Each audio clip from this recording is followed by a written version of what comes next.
جو زندگی بسر کر رہے ہیں وہ اللہ کے نبی صلی اللہ علیہ وسلم کے مطابق نہیں ہے۔ ہماری زندگی، ہمارا اٹھنا بیٹھنا، سونا جاگنا، بولنا دیکھنا سننا، وہ سارے کا سارا حضور صلی اللہ علیہ وسلم کے مطابق ہو جائے، ہماری عادتیں ساری کی ساری نبی صلی اللہ علیہ وسلم والی بن جائیں،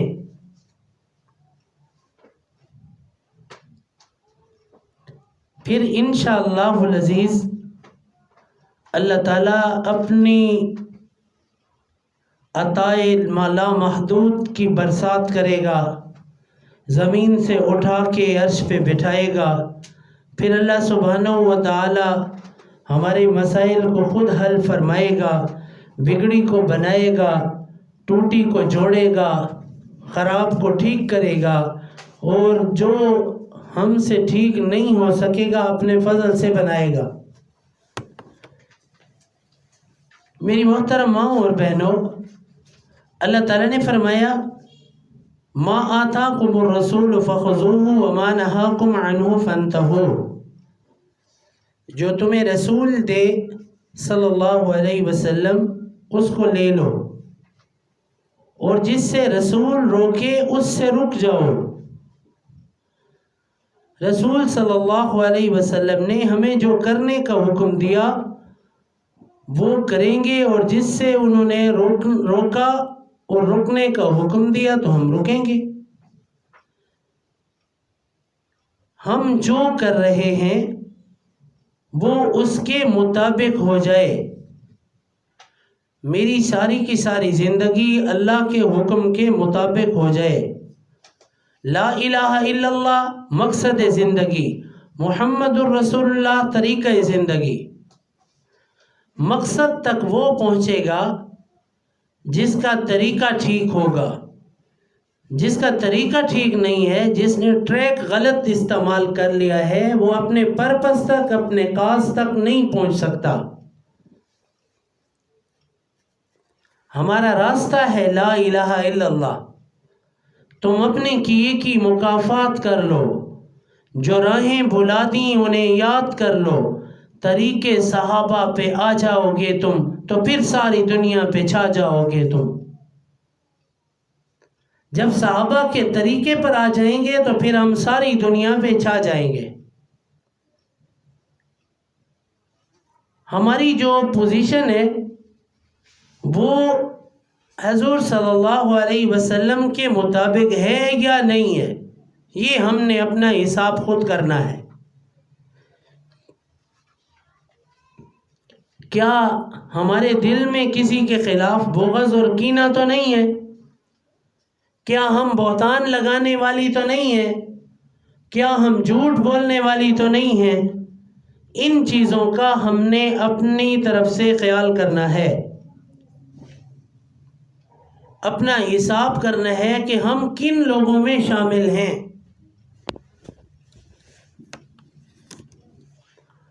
ہم جن لوگوں میں شامل ہیں ہم اسی کے ساتھ قیامت کے دن اٹھائے جائیں گے، انہی لوگوں کے ساتھ۔ المرء مع من احب، رسول اللہ صلی اللہ علیہ وسلم نے فرمایا آدمی ان کے ساتھ ہوگا جن کے ساتھ وہ محبت کرتا ہے۔ دوسری حدیث میں ہے من تشبہ بقوم فهو منهم۔ تیسری حدیث میں آپ صلی اللہ علیہ وسلم نے فرمایا آدمی اپنے دوست کے مذہب پر ہوتا ہے۔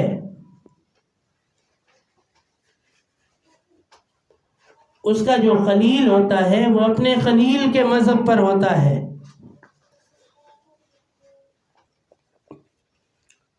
اگر دوست خراب ہے تو دوستی کا برا اثر ہمیں لے نہ ڈوبے۔ قیامت کے دن ایک لڑکی کہے گی، اللہ پوچھیں گے کہ تو کیوں اتنی خراب تھی؟ تو اتنے گانے سنتی تھی، تیری عادتیں خراب تھیں، تو بال کاٹتی تھی، تو بھوؤں کے بال کاٹتی تھی، تو پلکوں کے بال کاٹتی تھی، تیرا لباس ٹھیک نہیں تھا، ڈریس اپ تیرا جو ہوتا تھا وہ عیسائی اور ہندو لڑکیوں کی طرح ہوتا تھا، تو ایسی کیوں تھی؟ تو وہ جواب دے گی یا ویلتا لیتنی لم اتخذ فلانا خلیلا، اے کاش کہ میں فلاں کو دوست نہ بناتی، اس کی دوستی کی وجہ سے میں خراب ہو گئی۔ اللہ فرمائیں گے تیرے اندر عقل نہیں تھی۔ کچھ لوگ قیامت کے دن کہیں گے کہ ہمیں تو شیطان نے بڑا خراب کیا تھا۔ اللہ تعالیٰ شیطان کو بلائیں گے کہ ہاں جی بتا، تو نے ان کو خراب کیا تھا۔ وہ کہیں گے یا اللہ میں تو ان کے دل میں صرف گناہ کا ارادہ ڈالتا تھا، گناہ تو یہ خود کرتے تھے، گناہ تو یہ خود کرتے تھے۔ ہمارے ایک استاذی تھے، وہ ایک شعر سناتے تھے کہ تعجب آتا ہے مجھے اس حضرت انسان پر، فعل بد تو خود کرتا ہے، لعنت کرتا ہے شیطان پر۔ بد برا کام خود کرتا ہے اور لعنتیں شیطان پر کرتا ہے۔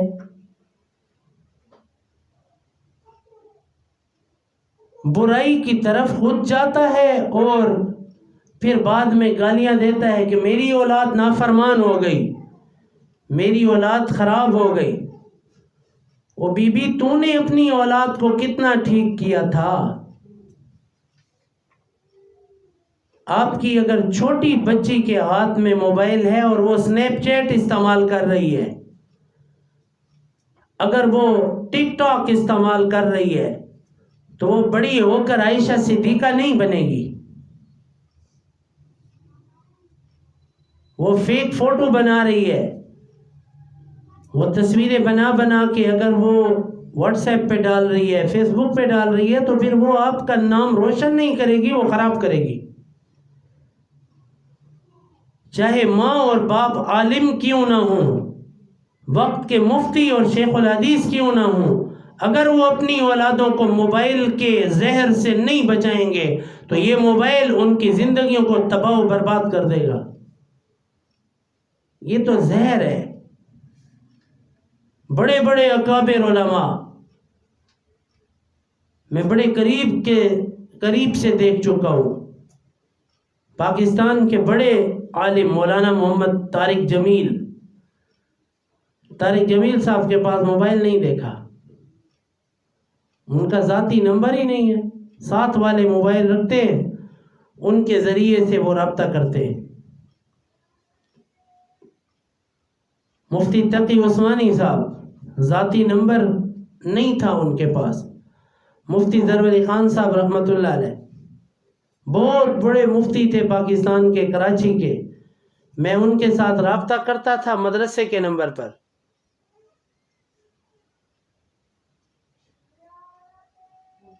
یعنی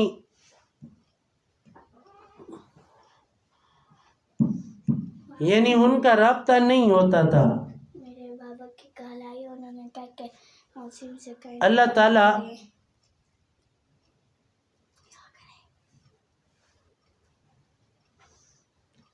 تو یہ جتنے بھی بڑے علماء اور بڑے اکابر گزرے ہیں،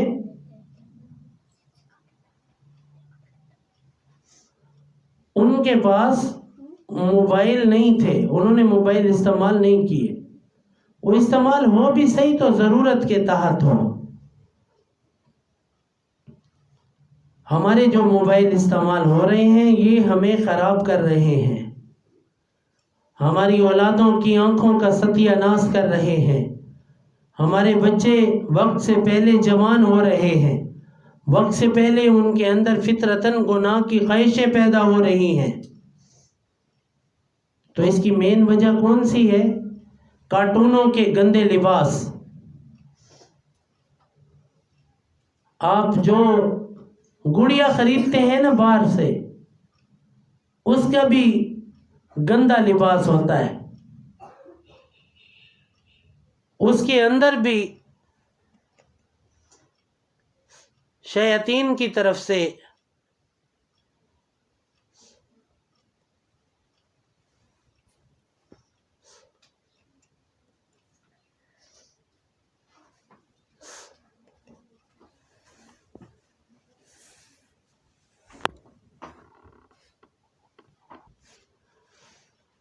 ہم وہ ظالم اور جابر لوگ ہیں کہ ایک طرف فلسطین کے بچوں کے اوپر بم گرتے ہیں اور دوسری طرف ہم ڈھولوں کی تھاپوں پر ڈانس کرتے ہیں. ہمارے ہاں کوئی شادی کا، کوئی منگنی کا، کوئی محفل کا پروگرام ہوتا ہے تو ہم ڈانسوں پر زور لگاتے ہیں اور فلسطین کے بچوں کی ہڈیاں ٹوٹتی ہیں. وہاں کے مسلمان ذبح ہوتے ہیں، ان کے ہسپتالوں پر بھی حملے ہوتے ہیں. کفار ہمارے بچوں کی، ہماری نسلوں کی نسل کشی کر رہے ہیں اور ہم لوگ یہاں پر مست ہیں. ہمارے پیارے نبی صلی اللہ علیہ وسلم نے فرمایا تھا المؤمن کا جسد واحد، مومن ایک جسم کی مانند ہے. اشتکا رأسہ واشتکا کلہ، اگر سر میں درد ہوتا ہے پورے جسم میں درد ہوتا ہے. اشتکا عینہ واشتکا کلہ، اگر آنکھ میں درد ہوتا ہے پورے جسم میں درد ہوتا ہے. ہمارے وہ معصوم بچے ذبح ہو رہے ہیں، ان کے اوپر یہودی بموں کی برسات کر رہے ہیں اور ہم یہاں پر اپنے فنکشنوں میں ناچ رہے ہیں. فنکشن ہونے چاہیے تھے، شادیاں ہونی چاہیے تھیں، ولیمے ہونے چاہیے تھے. اچھی چیز ہے، اللہ کا حکم ہے، لیکن یوں ناچ گانے اور ڈانس نہیں ہونے چاہیے تھے. پھر ہماری گھروں میں جو مصنوعات استعمال ہو رہی ہیں وہ ساری کی ساری یہودیوں کی ہیں. لکس صابن کس کا ہے؟ یہ کافروں کا ہے. آپ کا clear shampoo, head and shoulder کس کا ہے؟ ڈاو صابن کس کا ہے؟ یہ سارے ان کی چیزیں ہیں اور ہم بڑی خوشی سے استعمال کر رہے ہیں. کیوں استعمال کر رہے ہیں؟ اس کی وجہ یہ ہے کہ ہم سمجھتے ہیں کہ اپنا کام پورا بھاڑ میں جائے نورا، میرے گھر کا اگر حساب صحیح چل رہا ہے تو مجھے کیا ضرورت ہے کہ میں کوئی چیز ان کی نہ خریدوں. کوکا کولا کی بوتل کے اوپر جو ٹائٹل لگا ہوا ہے اس کے اوپر لکھا ہوا ہے لا محمد لا مکہ. اے مسلمانوں، ہم تمہارے محمد کو بھی نہیں مانتے اور تمہارے مکہ کو بھی نہیں مانتے. لا کا معنی نہیں ہوتا ہے. لا محمد نہیں ہے محمد اور لا مکہ اور نہیں ہے کوئی مکہ. وہ تمہاری وہ بوتلوں کے اوپر لکھتے ہیں اور وہ بیچ رہے ہیں اور مسلمان دھڑا دھڑ خرید رہے ہیں. اب کچھ عقل والے مسلمانوں نے بائیکاٹ کیا ہے. جب بھی کوئی چیز خریدیں تو اس کے اوپر دیکھیں، پیچھے جو لکھا ہوا ہوتا ہے اس پر دیکھیں کہ میڈ ان پاکستان خریدیں. کوئی اور ملک کی میڈ ان ہے تو خریدیں، لیکن made in Israel, made in امریکہ پتہ کریں کہ یہ مصنوعات کس کی ہیں. لکس صابن پاکستان میں بھی بنائے جا رہے ہیں. لائف بوائے یہ ان کے صابن ہیں. ایریل والا جو ہمارے ہاں صرف استعمال ہو رہا ہے، برائٹ ٹوٹل بنتے پاکستان میں ہیں لیکن اس کی کمپنی ان کے پاس ہے، وہ رن وہ کر رہے ہیں. اسی طرح یہ میڈی کیم وغیرہ، کولگیٹ، یہ وہ چیزیں ہیں جو وہ بنا رہے ہیں اور ہم میں بیچ رہے ہیں اور ہم خرید رہے ہیں. اس لیے ہم خریدتے ہیں کہ بھئی وہ ایک نمبر چیز ہوتی ہے اور انہوں نے ہماری نسلوں کو برباد کر دیا. آپ لاشیں اٹھاتے ہوئے دیکھیں، ایک ایک قبر کے اندر سینکڑوں بندے اکٹھے دفن ہو رہے ہیں اور معصوم بچوں کے اوپر بمباریاں ہو رہی ہیں. معصوم بچے ایسی جگہ پر وہ بم پھینکتے ہیں کہ چیتھڑے اڑا کے رکھ دیتے ہیں مسلمانوں کے بچوں کے. میرے سامنے میری بچی کو زکام ہو جائے مجھے رات کو نیند نہیں آتی، کھانسی ہو جائے تو میں کہتا ہوں میری بچی ساری رات کھانستی رہتی ہے، اس کی وجہ سے مجھے درد ہوتا ہے، مجھے نیند نہیں آتی. ان کا کیا ہوگا جس کی پوری فیملی کے سارے بچے شہید ہو گئے. امام حسین رضی اللہ تعالی عنہ کا ایک علی اصغر شہید ہوا تھا، سکینہ آباد میں فوت ہوئی. اسی طرح اور بھی بچے شہید ہوئے. تو ان 72 کے غم میں ہزاروں سال ہو گئے، امت رو رہی ہے، تڑپ رہی ہے، اور جن کے ابھی موجودہ ہزاروں جا رہے ہیں، 15,000 سے زیادہ بچے شہید ہو چکے ہیں، ہم مسلمان ناچ رہے ہیں، پرواہ ہی نہیں ہے. خبروں کے آگے دکھایا جا رہا ہوتا ہے. یہ جو ہماری واٹس ایپ پارٹی ہے، ٹک ٹاک پارٹی ہے، ان کو بڑی اچھی طرح سے پتہ ہوتا ہے کہ وہاں سے کون کون سی خبریں آ رہی ہیں.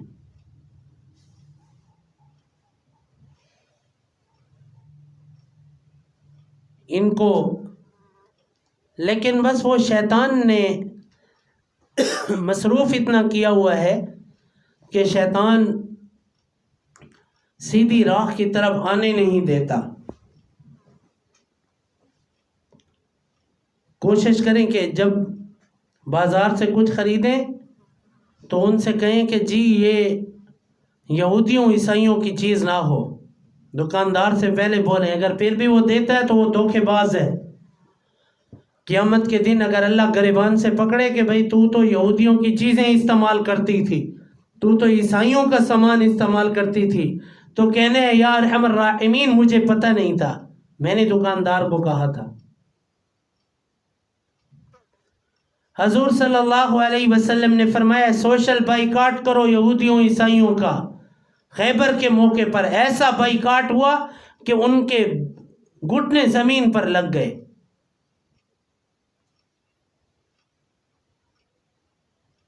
یہ اکانومی کی جنگ ہے کہ آپ جب ان کی چیزیں نہیں خریدتے تو ان کے اوپر اس کا بڑا اثر ہوتا ہے. ترکی میں اور بڑے بڑے ملکوں میں، اسلامی ملکوں کے اندر بڑے بڑے بینر لگے ہوئے ہیں، بڑے بینروں کے اوپر اشتہار چھپے ہوئے ہیں، لکھا جا رہا ہے کہ آپ جو چیز خریدتے ہیں کہیں اس خریداری پر آپ کے پیسوں سے کہیں وہ یہودی گولیاں تو نہیں خرید رہے آپ کے بچوں کو مارنے کے لیے. آپ خریداری کرتے ہیں، فنڈنگ ان کے ملک کو ہو رہی ہے، ان کا ملک مضبوط ہو رہا ہے. جب ان کا ملک مضبوط ہو رہا ہے تو وہ زیادہ اسلحہ خرید رہے ہیں،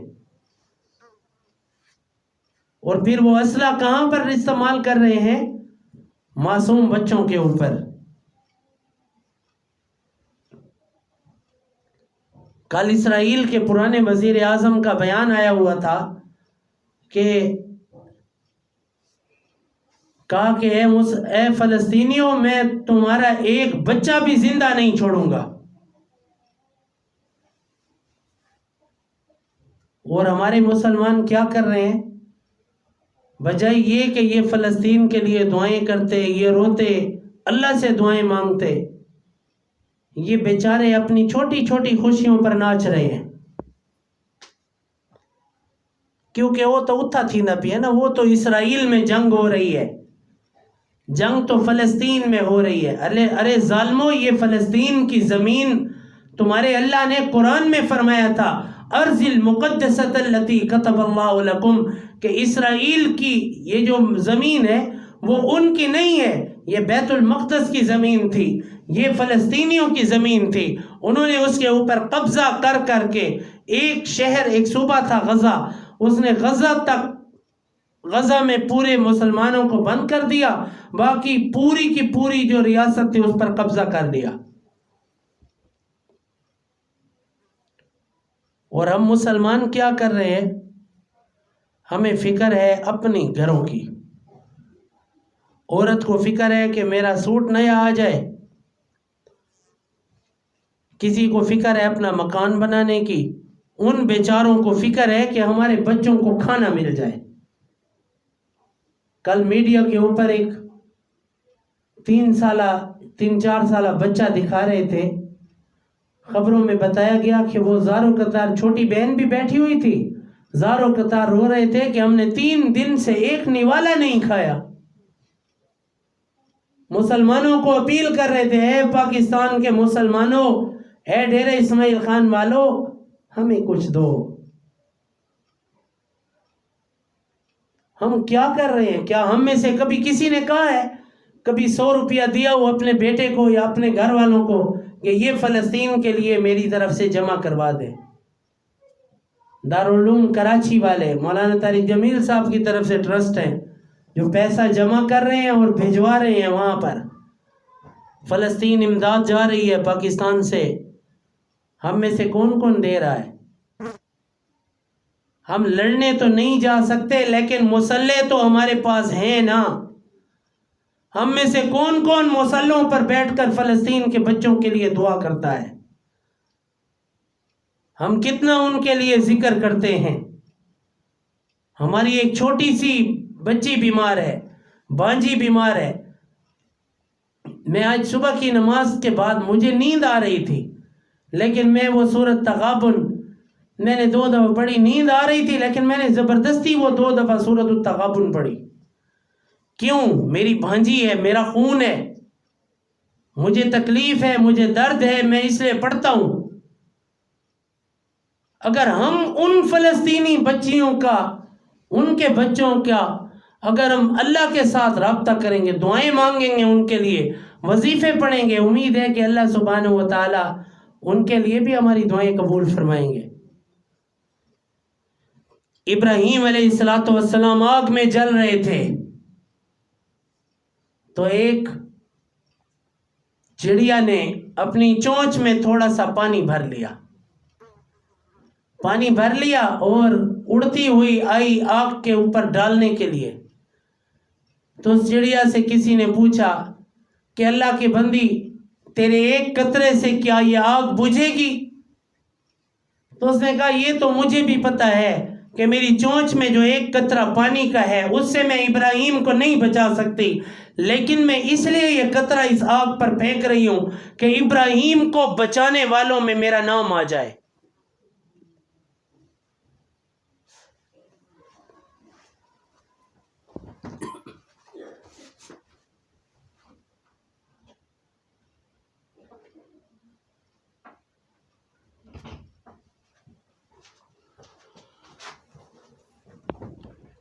ابراہیم کے بچانے والوں میں میرا نام آ جائے.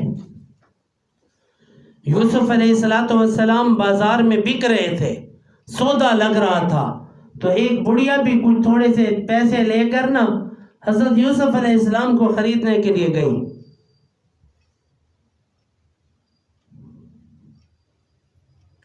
تو لوگوں نے کہا ہے بڑھیا اتنے تھوڑے سے پیسے تیرے پاس ہیں، چند سکوں پر تو یوسف کو خریدنا چاہتی ہے؟ کہا کہ مجھے بھی پتا ہے کہ میں اس کو خرید نہیں سکتی، لیکن یہ اتنا بابرکت اور خوبصورت لگ رہا ہے کہ میں چاہتی ہوں اس کے خریداروں میں میرا نام تو آ جائے. وہ فلسطینیوں کو بچا تو نہیں سکتے لیکن ہمارا نام تو آ جائے. ہم کون ہیں، کیا ہیں، باخدا یاد نہیں، اپنے اسلاف کی کوئی بھی ادا یاد نہیں. یاد ہے ہم کو تو کافر کے ترانے ہیں بس، گر نہیں یاد تو مسجد کی صدا یاد نہیں. بنت حوا کو نچاتے ہیں سر محفل ہم، اتنے سنگ دل ہیں کہ رسم حیا یاد نہیں.